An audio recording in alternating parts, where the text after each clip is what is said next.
स्वागत आपका निर्गमन की पुस्तक के हमारे इस अध्ययन में। आज हम इस पुस्तक का परिचय देंगे और इसके आवश्यक घटकों को समझने की मात्रा तय करेंगे। उत्पत्ति की पुस्तक के अंत और निर्गमन की पुस्तक की शुरुआत के बीच सदियां बीत चुकी है। याकूब का परिवार एक बड़ी झुंड बन गई है। असल में उन्होंने इतनी वृद्धि पा ली कि वे फिरौन के नए राजवंश के लिए खतरा बन गए, जिनको यूसुफ और उसके परिवार ने मिस्र के लिए जो कुछ किया उसके प्रति वफादारी नहीं थी।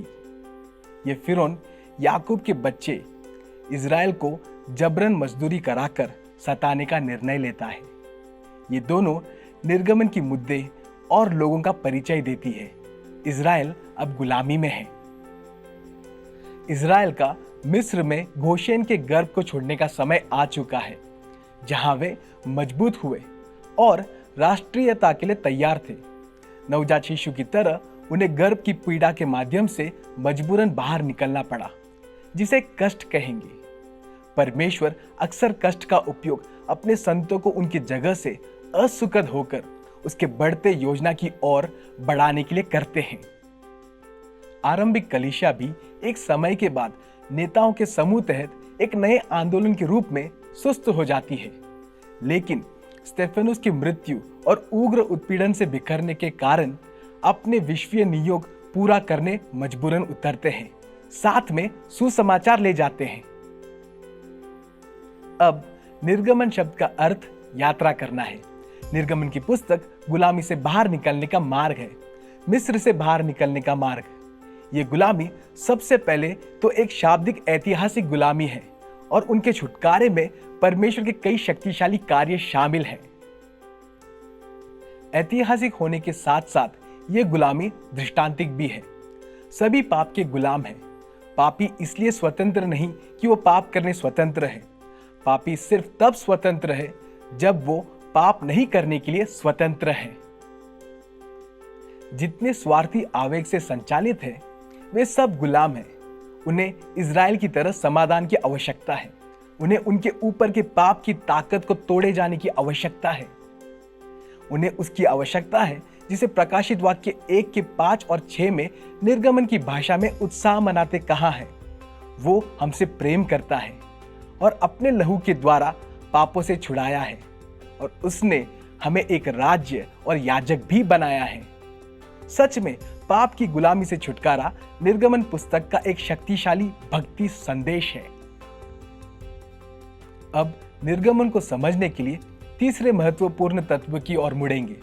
हमारे पास के लोग इज़राइल, हमारा मसला गुलामी, परमेश्वर का समाधान भविष्यद्वक्ता। परमेश्वर अपने लोगों के लिए मुक्तिदाता अपने महान भविष्यद्वक्ता मूसा के रूप में तैयार करते हैं।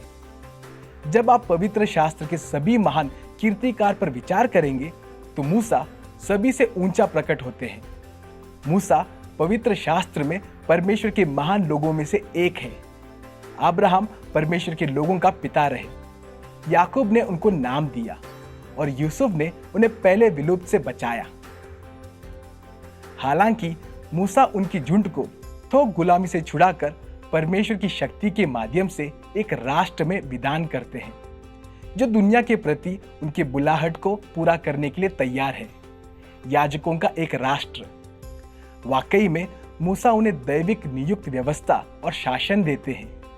मूसा उन्हें परमेश्वर का वचन देते हैं, जिसे आज पेंतत्युक के रूप में कुटीकृत किया गया है। मूसा उन्हें दिव्य तंबू देते हैं और आराधना की एक प्रणाली जो उद्धार के रिवाज की भाषा में उनको ये निर्देशन है कि पापी लोग पवित्र सृष्टिकर्ता की उपस्थिति में कैसे सुरक्षित ठिकाना पा सकते हैं। आज बहुत कम लोग प्राचीन निकट पूर्वी रिवाज की बात करते हैं, लेकिन उसमें मसीह प्रकाशित है। जैसे हम शुरू करते हैं, क्यों ना मूसा के जीवन को इस प्रकार देखें। निर्गमन पुस्तक की सबसे बड़ी समस्या गुलामी है। इसका समाधान छुटकारा है, लेकिन कैसे? मिस्र जैसे महान ताकत के अत्याचारी पंजे से एक झुंड को छुड़ाना आसान नहीं है। उन्हें एक योजना और योजनाकार की आवश्यकता है। उन्हें मुक्तिदाता की आवश्यकता है। परमेश्वर मूसा को वो मुक्तिदाता बनने बुलाते हैं। खुद पाप की ताकत से छुटकारा पाना आपके लिए जीवन का सबसे बड़ा अनुभव है। जीवन का दूसरा सबसे बड़ा अनुभव किसी और के लिए मुक्तिदाता बनना है। हम मुक्तिदाता बनने के बारे में मूसा की सफलताओं और विफलताओं से बहुत कुछ सीख सकते हैं। मूसा के जीवन को देखते हुए एक महान प्रचारक ने कहा, मूसा ने 40 वर्ष अपने आप को खास सोचकर बिताया, फिर 40 वर्ष ये सीखा कि वे कुछ नहीं है, और 40 वर्ष ये पता लगाते हुए कि परमेश्वर एक कुछ नहीं को लेकर बहुत कुछ कर सकते हैं। फिरौन के महल में परवरिश होने के कारण मूसा को लगता था कि सच में वो बहुत खास है। एक दिन 40 वर्ष के उम्र में मूसा को अपने लोगों की दुर्दशा दिल में लगती है। मूसा उनको छुड़ाने की सोचते हैं और अपने अहंकारी बुद्धि और ताकत में कार्य करते हैं। नतीजा, वो एक इब्रानी गुलाम का दुर्व्यवहार के लिए एक मिस्री अधिकारी की हत्या करते हैं, जिससे हालत बिगड़ती है और मूसा जान बचाकर भागते हैं, क्योंकि फिरौन को यह बात पता चल जाती है। ये उस प्रकार है जैसे मानो परमेश्वर उस समय में मूसा के पास आकर कहा, नहीं मूसा, काम को ऐसे अंजाम नहीं देते, इस तरह से तुम किसी को छुड़ा नहीं पाओगे। चलिए हम 40 साल के लिए निर्जन प्रदेश के पीछे की बाग में सेवकाई प्रशिक्षण को देखेंगे और इस पर विचार करेंगे। मूसा अगले 40 साल भेड़ों का देखभाल करते हुए अपना घर बसाते हैं। जब उनका समय आता है, वो उनके आरंभ की छुटकारे की बुलाहट को पूरा करने में संकोच करते हैं। वो अब एक कुछ नहीं बन चुके थे।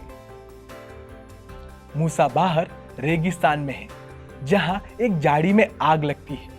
यह अपने आप में निर्जन प्रदेश के उस हिस्से में सामान्य बात थी, लेकिन जब कभी ऐसा होता है, झाड़ी कुछ क्षणों में भस्म हो जाती थी।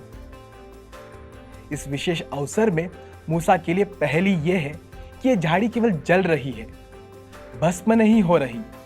मूसा ध्यान से देखने के लिए मुड़ते हैं।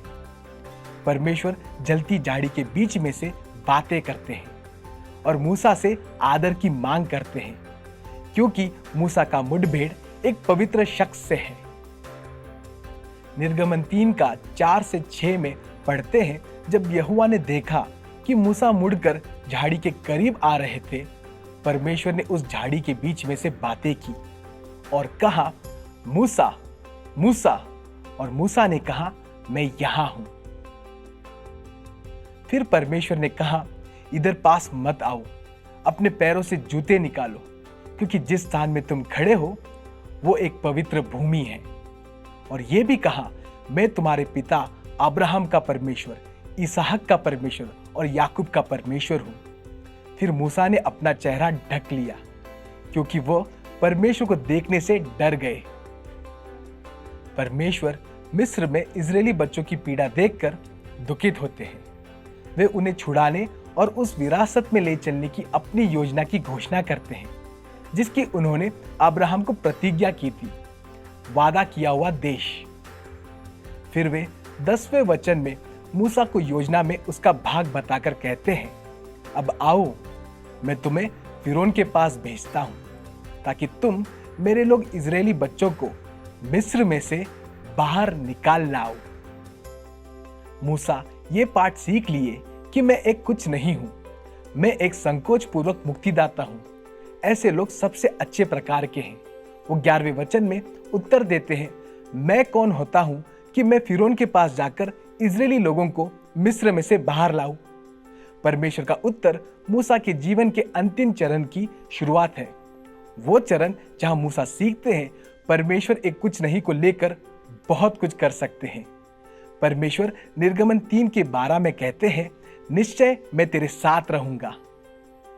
जब मूसा ने अपने आप को काफी कुछ समझा, तो उनके छुड़ाने की योजना विफल हुई। भजन संहिता 127 के पहले वचन कहती है, यदि परमेश्वर घर ना बांधे तो मजदूरों का परिश्रम व्यर्थ ही है। लेकिन जब परमेश्वर किसी में है तो इससे सारा फर्क पड़ जाता है। मूसा अपने अगले 40 वर्ष ये सीखने में लगाएंगे कि परमेश्वर एक कुछ नहीं के साथ कितना कुछ कर सकते हैं, उस व्यक्ति के द्वारा जो परमेश्वर के सामने नम्रता को सीखते हैं। क्या आपने कभी सोचा क्यों मूसा ने यह प्रश्न पूछा कि मैं कौन हूं? कुछ पल के लिए सोचें। मूसा कौन थे? अगर आपको उन लोगों को छुड़ाने किसी को भेजना है तो क्या आप मूसा को भेजते? अब परमेश्वर ने मूसा को इस काम के लिए तकनीकी स्तर पर तैयार किया था। वो शाही घराने के संस्कृति में डूबे हुए थे। उन्हें मिस्र की श्रेष्ठ शिक्षण प्राप्त हुई होगी। मूसा को इतिहास लेखन और भाषाओं में जानकारी मिली होगी। उन्होंने मिस्र के कानून, ज्ञान और शासन को पढ़ा होगा। उसके इर्द गिर्द की नेतृत्व शैली को सीखा होगा। वे युद्ध के रणनीति और लड़ाई दोनों में प्रशिक्षित रहे होंगे। परमेश्वर का स्वायत्त हाथों ने इसका प्रावधान किया। लेकिन क्या वो विपत्ति ला सकते हैं, सांप को आदेश दे सकते हैं, या समुद्र का भाग कर सकते हैं, या इन टुकड़े चित्रे गुलामों को लेकर सेना को हरा सकते हैं, या चट्टान से पानी बुला सकते हैं? इसके अलावा मूसा एक हत्यारा है और अपराध की सामाजिक सजीव के कारण फिरौन उनसे घृणा करता है। मूसा एक इब्रानी भी थे। हम उत्पत्ति की पुस्तक में यह पढ़ सकते हैं कि मिस्रियों का इब्रानी लोगों से कुछ लेना देना नहीं था। भेदभाव और पूर्व धारणा मनुष्य जितना पुराना है। मिस्र लोग इब्रानियों के साथ बैठकर नहीं खाते थे। ऐसी सोच उत्पत्ति 43 के 32 के अनुसार उनके लिए घिनौनी थी। उत्पत्ति 46 के 34 के अनुसार मिस्री लोग चरवाहे को अपविग्रता यानी घिनौना समझते थे। क्या वो वाकई में मिस्री फिरौन के सामने परमेश्वर का मुक्तिदाता होने के योग्य थे, या कोई और था? कभी लगता है परमेश्वर को अपात्र लोगों को चुनना पसंद है, ताकि इसमें कोई संदेह ना हो कि चमत्कार किसने किया। इसीलिए नम्रता और आज्ञा पालन परमेश्वर के कई गैर समझौताओं में से एक है। यदि कोई जाने कि वे काम के पात्र नहीं है, लेकिन ये भी जाने कि परमेश्वर ने उन्हें उस कार्य के लिए बुलाया है, और विश्वास करे कि परमेश्वर उसे पूरा करने में सक्षम है, तो उन्हें केवल आज्ञाकारी और निरंतर नम्र रहना है। यदि आज परमेश्वर को लोगों को छुड़ाने के लिए आपका उपयोग करना है, या आप अपने प्रियजन या दोस्त को पाप के बंधन से बाहर देखना चाहते हैं और उस छुटकारे का आप परमेश्वर के वाहन होना चाहते हैं, कभी ये ना भूले कि आप उनको कभी नहीं छुड़ा सकते। केवल परमेश्वर ही एक प्राण को पाप से छुड़ा सकते हैं। जब आप किसी को मसीह की ओर ले जाने की प्रयत्न करते हैं, तो आप असंभव का प्रयास कर रहे हैं। सिर्फ परमेश्वर असंभव कार्य कर सकते हैं। विनम्र व्यक्ति इसे कभी नहीं भूलेंगे। बाइबल हर पन्नों में यह सिखाती है कि परमेश्वर की योजना परमेश्वर के लोगों में परमेश्वर की सामर्थ का उपयोग परमेश्वर की योजना अनुसार परमेश्वर के उद्देश्य को पूरा करने के लिए करें। एक और बार सुने, बाइबल हमें हर पन्नों में ये सिखाती है कि परमेश्वर की योजना परमेश्वर के लोगों में परमेश्वर की सामर्थ का उपयोग परमेश्वर की योजना अनुसार परमेश्वर के उद्देश्य को पूरा करने के लिए करें। यूहन्ना अध्याय 15 के 5 में यीशु एक महान दृष्टांत पेश करते हैं, जो परमेश्वर और मसीह पर विनम्र निर्भरता की आवश्यकता को समझाती है। वो कहते हैं, मैं दाखलता हूं, तुम डालियां। जो मुझ में बना रहे और मैं उसमें, वो बहुत फल लाएंगे, क्योंकि मुझसे अलग होकर तुम कुछ भी नहीं कर सकते। या तो काल्पनिक या शारीरिक रूप से यीशु अपने चेलों को दाख की बारी में ले चलते हैं। उन्होंने एक दाखलता नीचे खींची, जिसमें से डालियां निकलती हैं और उसके सिरे में फल लगे हैं। वो कहते हैं, ये इस प्रकार है। क्या तुम देखते हो कैसे ये डालियां दाखलता से जुड़ी है? इसी कारण डालियां फलदायी हैं। इस दृष्टांत में कई सत्य को देख सकते हैं।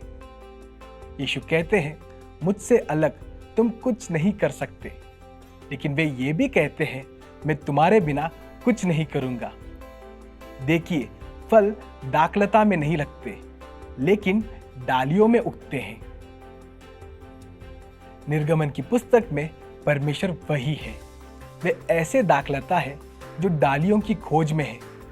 परमेश्वर को यंत्रों के द्वारा काम करना पसंद है। इसीलिए परमेश्वर मूसा को खोजते हैं, तैयार करते हैं, नम्र करते हैं, नियुक्त करते हैं, उसके द्वारा कार्य करते हैं। वो कहते हैं, तुम खोज कर सकते हो कि मैं अपना बड़ा चमत्कार उनके द्वारा करता हूं जिसने ये सीखा है कि वो एक कुछ नहीं है। ये महसूस करना महत्वपूर्ण है कि आप तब तक कुछ नहीं है जब तक परमेश्वर आपको कोई ऐसा व्यक्ति नहीं बनाते जिसे वे उपयोग कर सके। परमेश्वर की योजना यही है। परमेश्वर के लोगों में परमेश्वर की सामर्थ का उपयोग परमेश्वर की योजना अनुसार परमेश्वर के उद्देश्य को पूरा करने के लिए करें।